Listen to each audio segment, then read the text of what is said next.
rating mga peanut butter! Let's go! Hi mga Animals! Andito na naman tayo sa isa sa mga most requested episode. Titingnan natin kung sino sa kanila ang palaman worthy! Same mechanics, gamit tayo ng blindfold para walang bias sa mga brands. First, peanut butter! Ang dami, rating now! Gout later! Ay, mamasa-masa. Maamoy peanut siya pero mas creamy siya in texture. Ang smooth. Pwedeng lip gloss. First ko muna siya. Sa sobrang creamy niya, tatakluban yung pagiging lasang peanut niya. Peanut butter now! LBM later! Ito lang, amoy peanut. Thick. Salty. Rich. Tinapay worthy! Ang sarap ng tinapay lalo. Number 1, no question asked. Next, peanut butter. Amoy roasted peanuts talaga siya. Alam mo yung amoy na yung mani sa sa bas, parang adobong peanut. Diba nang sabaw? Ay, halo mo na kasi nagsettle yung yun. Sige, next chance.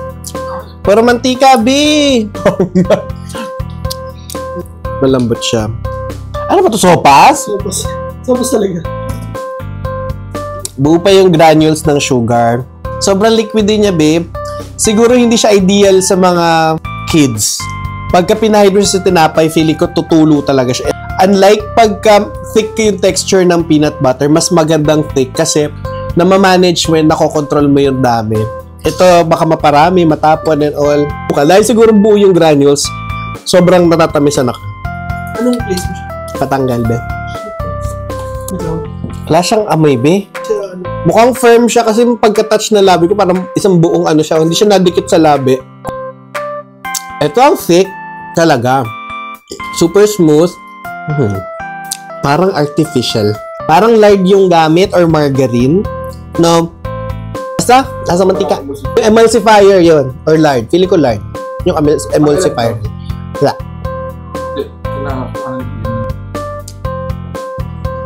Ano to? Ay, sabi na eh. Usually, pag mga balot ng mantika, hindi siya amoy peanut butter eh.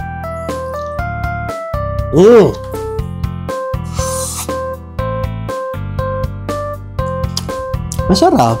Kahit mamantika. Lasa yung mani. Very nostalgia ang lasa. Tinapay worthy! Pangit ang amoy, pangit lang yung mantika na sobrang dami. Pero masarap. Third. Gusto ko yung lasa pero ayoko ng mantika and all.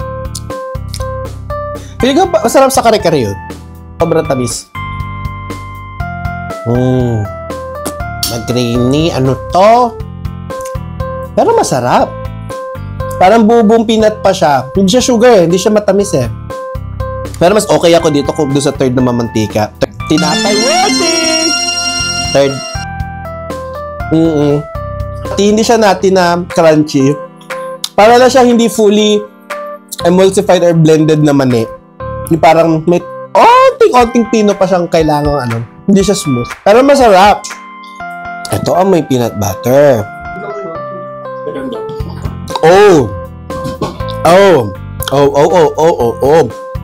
Parang kalasya siya nung first ko.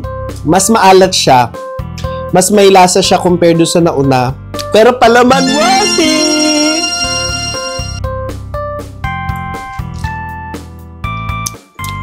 Perfect. First ko na yan. Yung tamis niya is siguro nasa 50% lang compared dun sa nauna ko. Ang basihan ko kasi masarap na peanut butter, yung parang mag-crave ka ng tubig afterwards. Alam kong peanut siya, hindi siya butter. Wala ko idea. Oh my God, yung maliliit. Labanan ng mga bago. Bago tong mga to. Sorry guys kasi dati, gusto ko itong mga to, yung typical na, tagal sa market ng mga to no? Ang tagal na sa market. Gustong gusto ko sila, pero lately, parang nag-depreciate yung quality and super mahal na nila. Yung presyo nila, gusto ko bumili ng ganito. And struggle siya, kasi pagka kunyari ito, disregard the brand, pero kita nyo naman, Pagka naiwan sa ref, masyadong naninigas, namumuo. Then ito, sa taas lang yung yung malambot. Pagdating sa dulo, ang hirap ng tanggalin. Doon sila yung mga OG. Ang ating third place, bago siya. Bago lang to, no? From Best Food, Peanut Spread. Ang ating second place, congratulations kay... Ano to? Meadows. Bago siya sa market, no? Meadows, guys, ito yung parang akala ko kanina skippy siya, sabi ko, ay, ito mas maalat, sabi ko. Pero almost the same sila ng lasa. Ano talaga ito? Mas maalat to, mas may salt to compared dito. First place na natin na, congratulations sa iyo, Skippy! Nasa iyo ang corona. So, yun lang. Sana masarap ang ulam nyo kahit hindi tayo mayaman. I recommend na i-try nyo siya dahil nasarapan sila. And si Rap, ito ang kanyang first. Mas masarap daw to sa Meadows. So, yun na. Kayo na mag-decide, kayo naman kakain. Yun lang. Bye!